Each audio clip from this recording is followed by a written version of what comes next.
This morning, as I was having a cup of coffee, relaxing, what came in was that I need to talk about something, and immediately I was having resistance to it because even though I somewhat understand this past situation that happened when I was in college, there's still emotions around it that I need to look at and feel and release. So that's what we're going to talk about today. If this is your first time here, welcome. My name is Tina Rose, and I am a recovering people pleaser. And if you are returning as a regular viewer, I'm grateful for you, my friend and kindred spirit. And I was guided to put up my flowers of life. Those are actually, I made those. They're made from toilet paper rolls,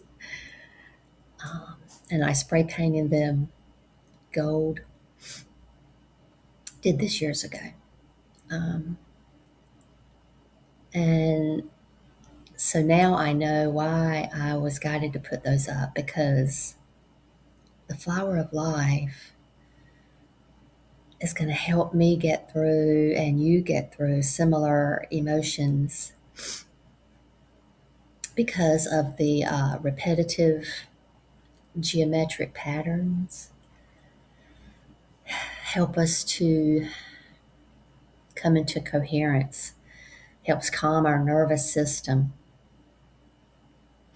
And so that's perfectly appropriate as always, right? Nothing is random. Everything is happening for us. And we need this type of energy, like a steady rhythm to calm our nervous system, our brain activity.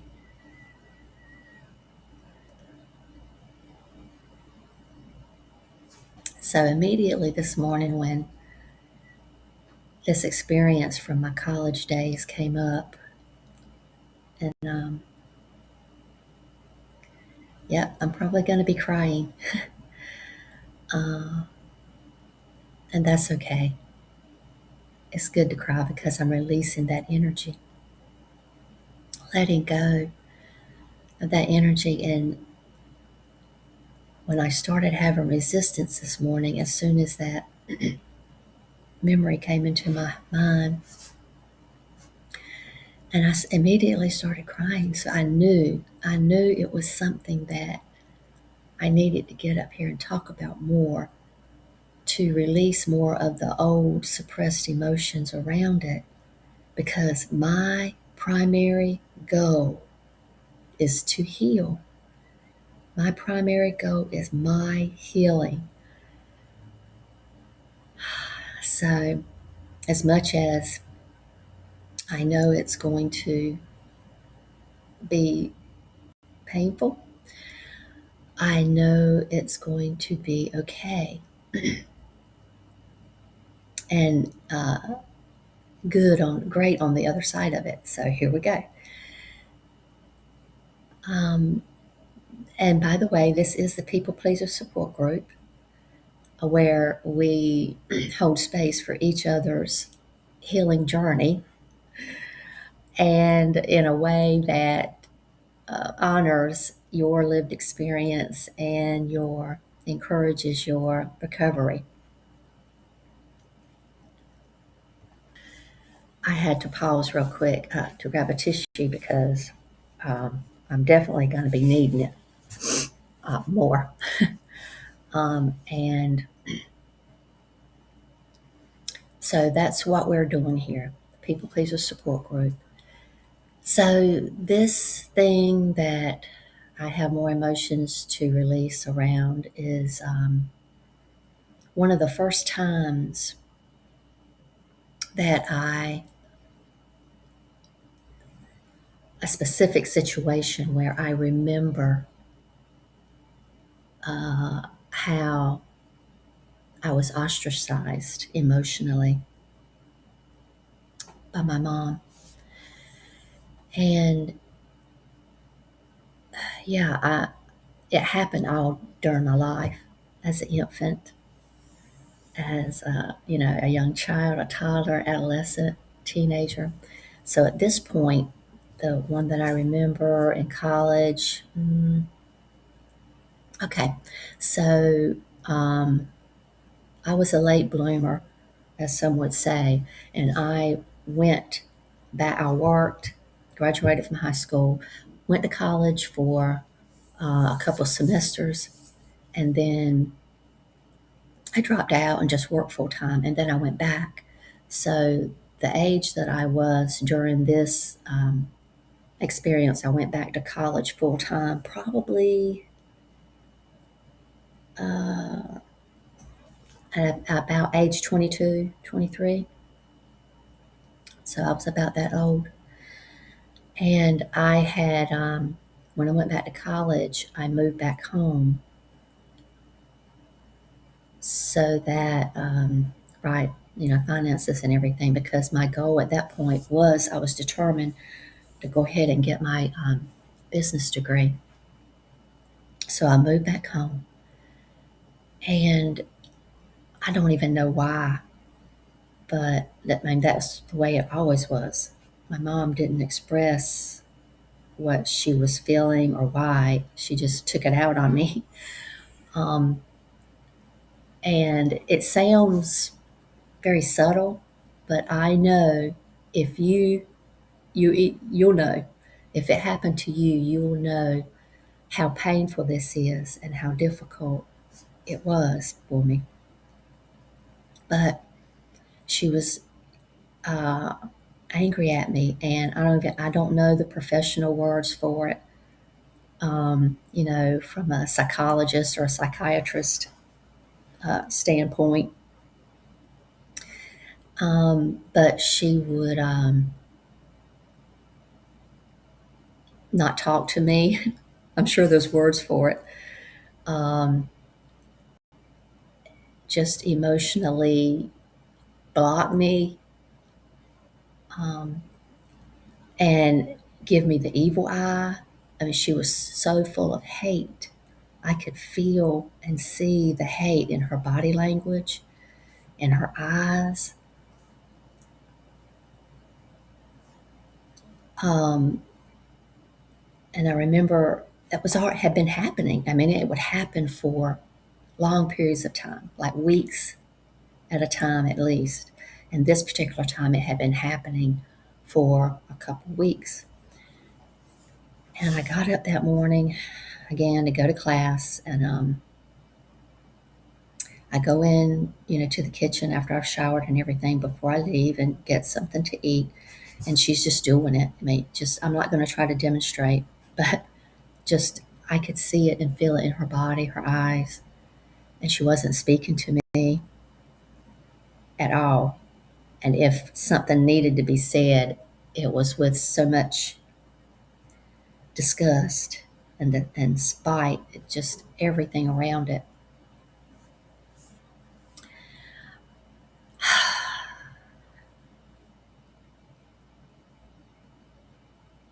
And this is what I grew up with for as long as I could. No, um, I mean, I remember times before that when I was younger than that, when I would get slapped, things like that. But this is the first time that I remember her, visually in my mind's eye. I remember her body language and all that. But anyway, I think I'm stalling because, yeah. Um, so, and it was happening bigly, her hatred and everything toward me. So I went on to class like I usually do, pushing that down, not being able to talk about it with her, and just feeling at that point, by the age 22, 23, I was fully into something. I'm doing something wrong. This is how I lived. I'm doing something wrong. I don't know what it is, but I'm not a good person. I had no self worth. Um, so I go to class, or I had a meeting. That's what it was. I had a meeting with one of the professors, a scheduled meeting. So I went into that meeting, and I feel like she started talking, and the very first thing that she asked me, her very first question, I don't remember the question, but when I opened my mouth, all that pain, not all of it, but the pain I was feeling in that moment, and the floodgates opened. And it was one of those times when it's been pushed down, pushed down, pushed down, and it all comes flooding out, and you can't stop it. It has to come out. There's so much in there, it has to come out. And that's what I was doing, sitting in this woman's small office, and she's just, and I couldn't, I had pushed it down so long, it was no holding it back. I couldn't, it was one of those where you have trouble breathing, you're gasping for air, and the pain in my solar plexus. The energy was so tight and strong. It was just, yeah. And I don't remember how she responded.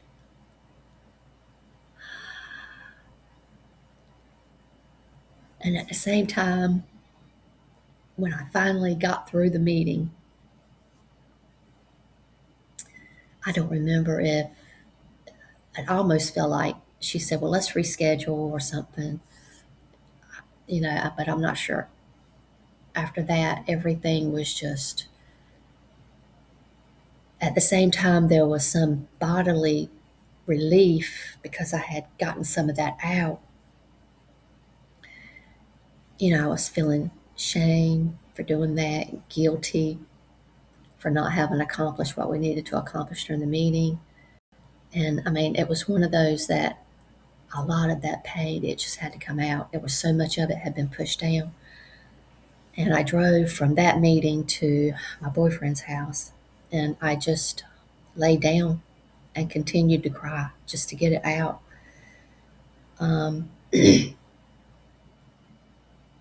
And at that point, I did whatever it took to get away from that physical situation.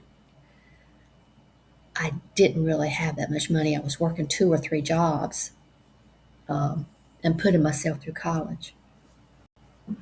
But I found like this one room place near college, and I made it work.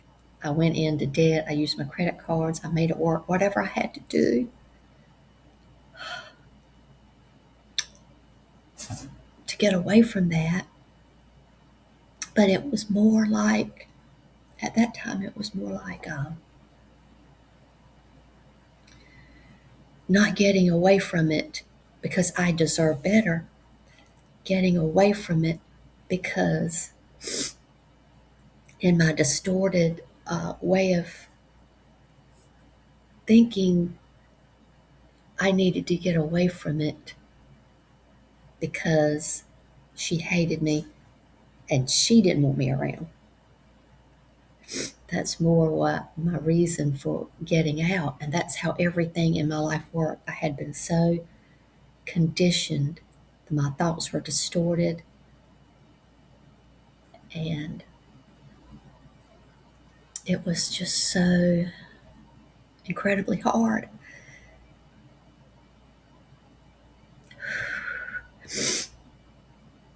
And this is not victimhood. I am not expressing this and crying these tears because in the present moment I feel like a victim. I don't. But this is old, very old emotions, very old pain that just needs to come up and be felt and experienced, to be released.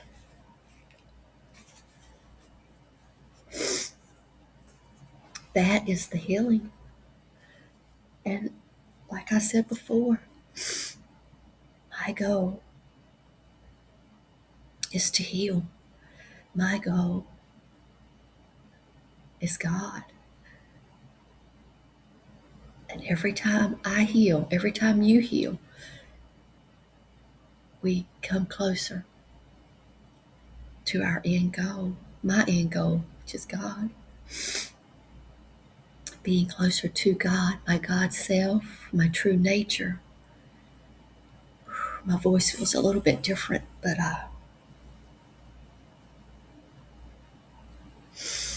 let me tune in. I allow what others need to hear to channel through me clearly and consciously. And it's also convenient, but not random, that I'm wearing my teddy bear sweater today, because going through those feelings, those old suppressed emotions, it serves me to be in the teddy bear energy, like a warm blanket of security and being held,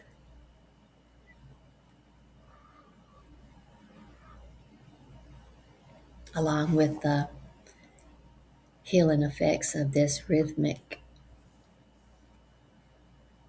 repeating geometric pattern of the flower of life. The flower of life gives the mind something to rest on, something orderly and calm. It helps to restore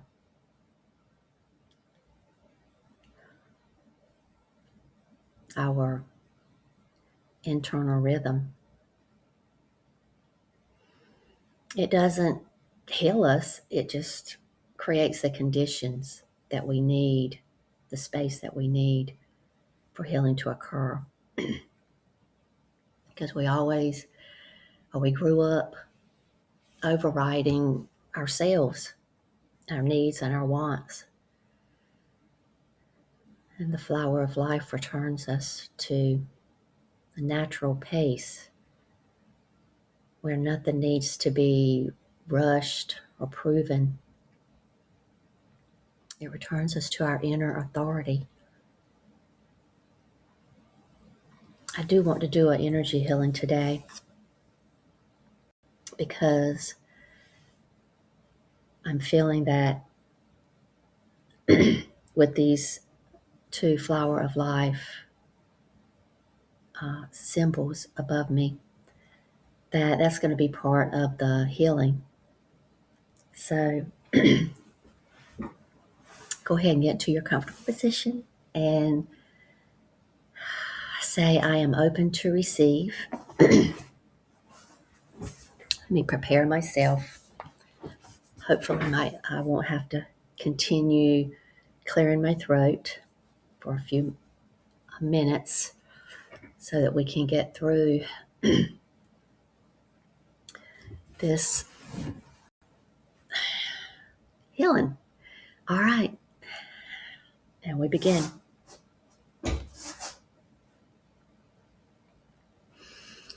Take a few rounds of deep breathing in slowly and long.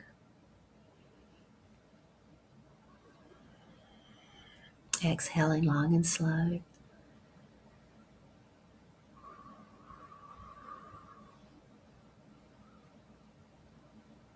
And love the way you love you. Whatever amount that is. If you're not feeling a whole lot of love for yourself just yet, the fact that you're here and you want to heal, you notice your need and your want to heal, that is love for yourself. Love that. Love that. And the way you love you. That's the song that came to my mind. And it wasn't random. Nothing is. My guides put it there. Love the way you love you.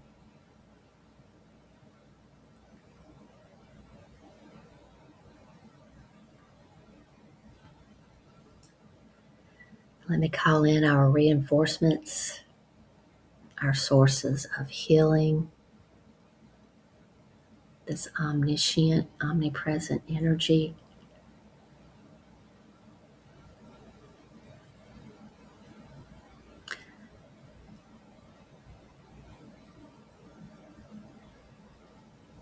The substance of the universe. Love is the energy of all healing.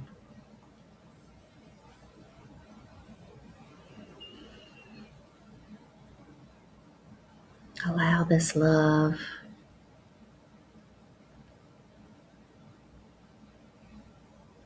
to come into your experience, your energy, your body,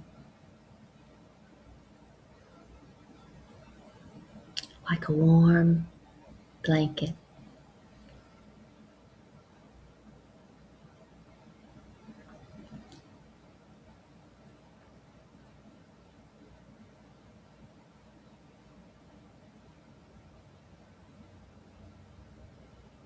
The usual guides are here,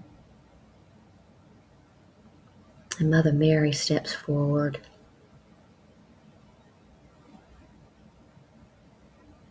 She wants you to know she is here wholeheartedly, supporting you through your recovery. She wants to be your best friend.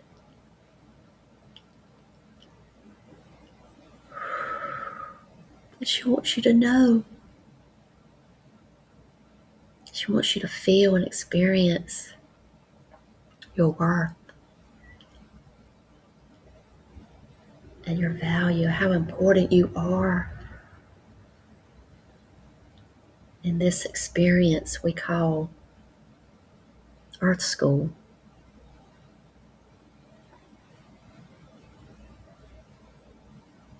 The curriculum of our lives.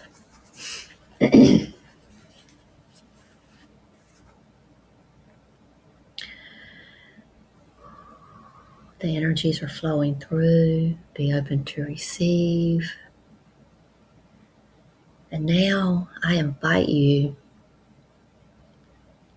if you want to join in this little exercise of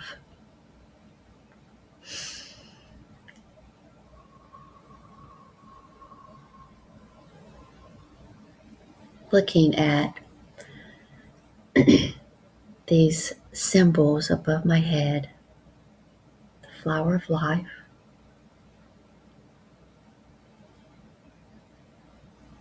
for a couple, 3 minutes,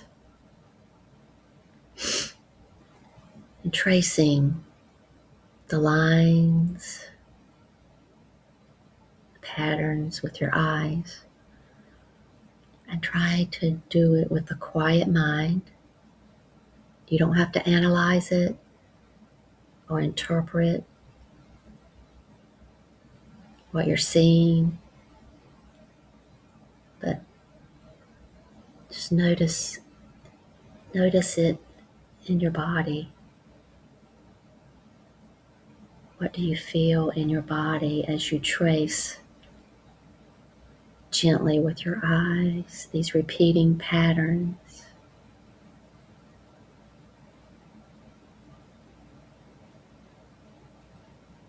Our bodies understand geometry.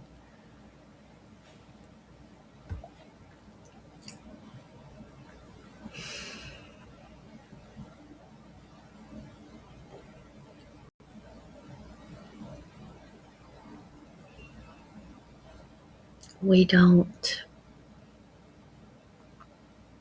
choose to heal or move into our desire to heal from a place of victimhood, we come into our desire to heal and our motivation to heal and our determination to heal from a place of survivorhood.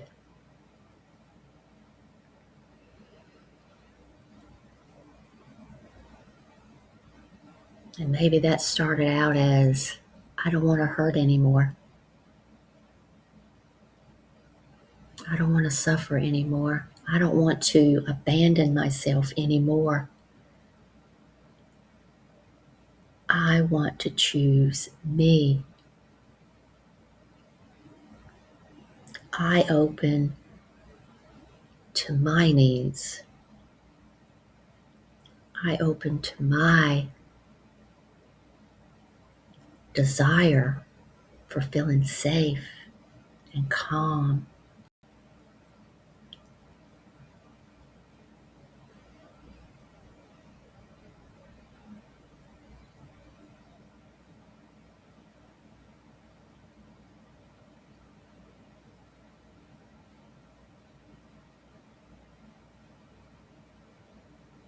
Continue to trace the pattern with your eyes, and I'm going to be silent for another minute or so.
Blessed be, my dear friends.